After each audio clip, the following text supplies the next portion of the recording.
cause you're a sky full of stars.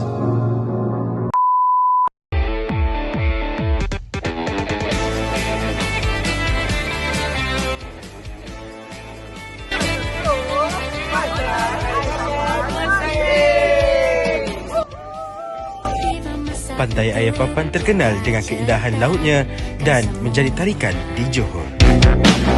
Keluar berjalan meluang waktu ujung minggu. Grab the key and drive your car all the way to Damansara.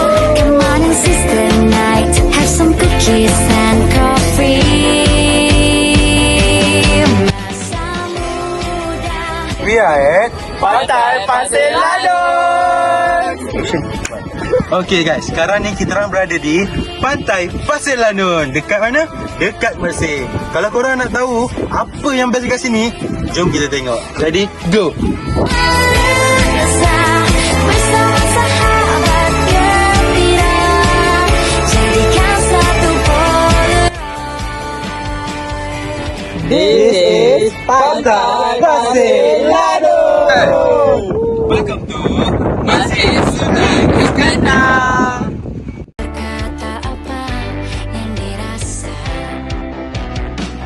hidupkanlah hari ini mudah, hanya sekali. Grab the key and drive your Laksa merupakan antara makanan yang unik di Malaysia. Kuahnya yang pekat menggabungkan rasa masam, pedas dan ikan yang sangat menyelerakan. Ditambah pula dengan bahan seperti daun kesum, bawang dan perahan limau yang menaikkan aroma serta rasanya. Visit Johor 2026. Pada pendapat saya, Johor merupakan tempat destinasi pelancongan yang menarik kerana kaya dengan makanan terkenal serta kaya dengan budaya seperti tarian zapin.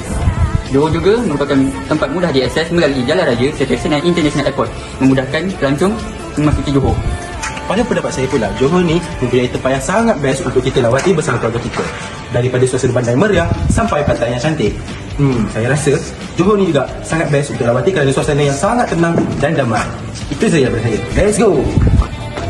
Pada pendapat saya pula, Johor merupakan sebuah negeri yang menarik untuk dikunjungi kerana gabungan budaya, makanan yang sedap dan juga tempat-tempat menarik untuk dikunjungi di Johor. Antara tempat-tempat menarik untuk dikunjungi di Johor termasuklah Desa Haru di Johor Bahru dan juga Pantai Pasir Lanun di Mersing. Tempat-tempat menarik ini mampu menarik kedatangan pelancong dari dalam negara maupun luar negara. Sekian, terima kasih.